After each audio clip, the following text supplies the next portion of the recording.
अगर आप कनाडा जा रहे हैं या फिर पहले से ही वहीं पर हैं, तो आपके लिए शायद एक बुरी खबर है। खबर यह है कि कनाडा ने अचानक नियमों को टाइट कर दिया है, जिससे हजारों भारतीय स्टूडेंट्स का फ्यूचर अधर में लटक गया है। वीजा कैंसिल हो रहे हैं, लोग डिपोर्ट हो रहे हैं और हो सकता है कि आप भी अगले टारगेट हो।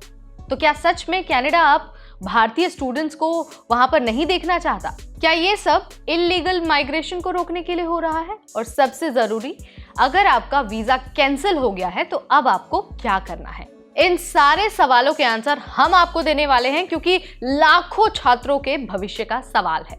नमस्कार, मेरा नाम है नेहा उपाध्याय और आप देख रहे हैं एनबीटी टेक।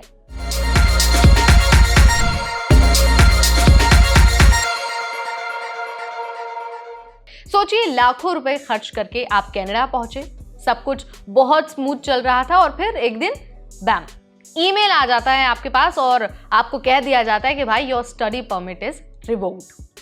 बॉर्डर ऑफिसर्स आके बोल रहे हैं कि भाई अपना बैग पैक कर लो, क्योंकि अब तो आपको वापस इंडिया जाना पड़ेगा।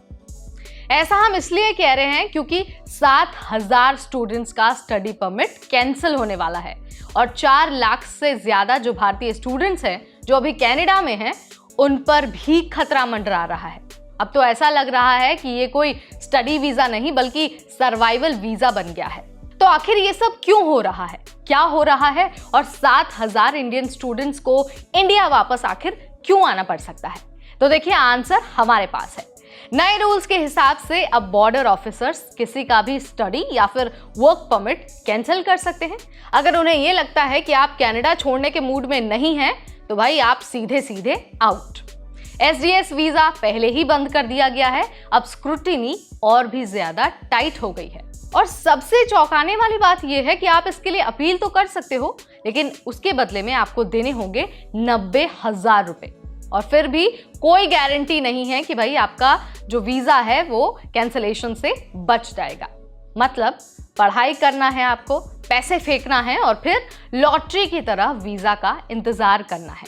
लेकिन अब आप ये भी सोच रहे होंगे कि भाई जब इतना सब कुछ हो रहा है तो सिर्फ भारतीय स्टूडेंट्स इतने बड़े टारगेट क्यों हैं? ऐसा इसलिए है क्योंकि 35 से 40% जो इंटरनेशनल स्टूडेंट्स हैं ना, वो कनाडा में भारतीय ही हैं। पहले ही फीस और कॉस्ट ऑफ लिविंग बहुत ज़्यादा महंगी हो गई थी, अब वीज़ा पॉलिसीज को भी टाइट कर दिया गया है। पार्ट टाइम जॉब्स कनाडा में मिलना मुश्किल होता जा रहा है। कनाडा, जो कि इंडियन स्टूडेंट्स के लिए एक ड्रीम डेस्टिनेशन था, अब सर्वाइवल चैलेंज बनता जा रहा है। तो अब सवाल यही उठता है कि भाई कनाडा जाना इस स्थिति के साथ सही रहेगा या फिर अब आपको दूसरे देशों के ऑप्शंस की तलाश करनी होगी। आप जो भी सोचते हैं, आपका जो विचार है, कमेंट के जरिए आप मुझे जरूर बताइए। और हाँ, आप किस विषय पर वीडियो देखना चाहते हैं, आप किस बारे में जानकारी हासिल करना चाहते हैं, वो भी आप मुझे कमेंट के जरिए बता सकते हैं। फिलहाल इस वीडियो में इतना ही। अगली बार फिर आएंगे नई जानकारी लेकर। तब तक मुझे यानी नेहा को दीजिए इजाजत। Keep watching NBT take.